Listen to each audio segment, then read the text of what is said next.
আসসালামু আলাইকুম। কেমন আছেন সবাই? শীতের সকালে ঠান্ডা ঠান্ডা খেজুরের রস খাওয়ার অভিজ্ঞতা কি আপনাদের আছে?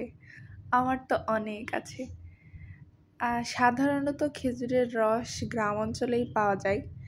তো আমি যেহেতু গ্রামের মেয়ে, আমি অনেক খেয়েছি ছোটোবেলায় এই ঠান্ডা ঠান্ডা খেজুরের রস। যদিও অনেক ঠান্ডা, খাওয়া একটু কষ্টকর, কিন্তু অনেক মজাদার। আজকে আমি শীতের সকালেরই একটা পেন্টিং করছি। তো এই পেন্টিংটা করতে গিয়ে আমার ছোটবেলার কথা অনেক মনে পড়ছিল। এই খেজুর গাছ নিয়ে আমার ছোটবেলায় অনেক স্মৃতি আছে।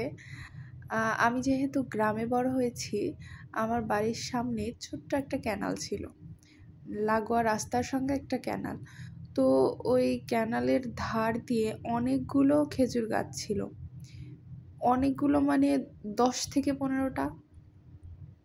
তো প্রতি শীতে ওই খেজুর গাছ থেকে আমার এলাকার এক চাচা রস কাটতো, মানে গাছটা কেটে ওইখান থেকে রস বের করে রসগুলো নিয়ে উনি বিক্রি করতো।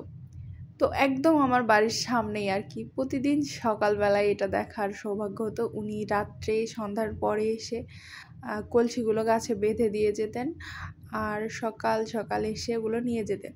তো আমরা ওইখান থেকে রস খেতাম বা রস নিয়ে পিঠা বানাতাম বা পায়েস রান্না করতাম, আমার আম্মু রান্না করতো। তো উনি যখন সকালবেলা রস নিতে আসতো, রসের কলসিগুলো, আমরা রাস্তার ধারে গিয়ে দাঁড়িয়ে থাকতাম, আমরা দেখতাম। অনেকদিন বলতাম আম্মুদের যে আমাদের রস কিনে দাও, আমরা খাবো। তো এটা সত্যি অনেক মজাদার একটা স্মৃতি।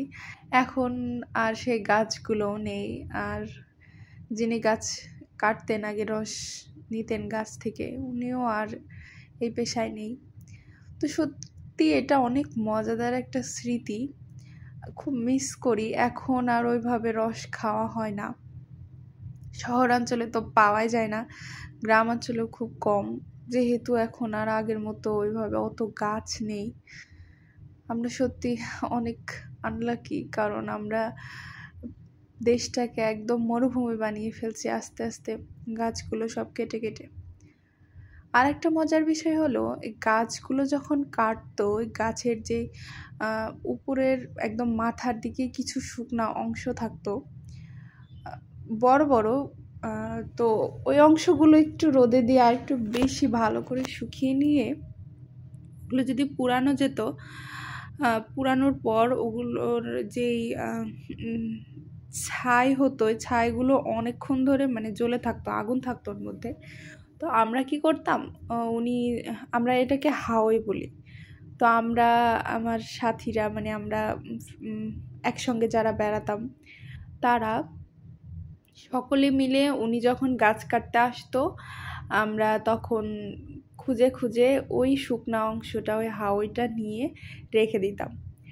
বড় বড় মানকচুর যে পাতাগুলো আছে, ওই পাতাগুলো ফুটো করে তার মাঝে ওই গাছের শুকনা অংশটা পুড়িয়ে ওই ছাইগুলো সমস্ত দিয়ে পাতাটার মুখ বেঁধে ওই পাতাটা নিয়ে দৌড়ানো হতো, বা কেউ দাঁড়িয়ে ঘোরাতো। তো রাত্রেবেলা যখন এটা করা হতো, ওই যেই ছাইয়ের মধ্যে থেকে যে আগুনের ফুলকিগুলো উঠতো, ওইগুলো দেখতে অনেক সুন্দর লাগতো, বলা যায় গরিবের আতশবাজি। তো সত্যি এই পেন্টিংটা করতে গিয়ে আমার এই আগেকার স্মৃতিগুলো অনেক মনে পড়ছিল। তো এই তো আমার পেন্টিং অলমোস্ট শেষ। আমাদের সবার জীবনেই ছোটবেলার এমন অনেক সুন্দর সুন্দর স্মৃতি আছে। তো চাইলে আপনারাও শেয়ার করতে পারেন, কমেন্টে বলুন কার কেমন স্মৃতি আছে। সাথে থাকার জন্য অসংখ্য ধন্যবাদ।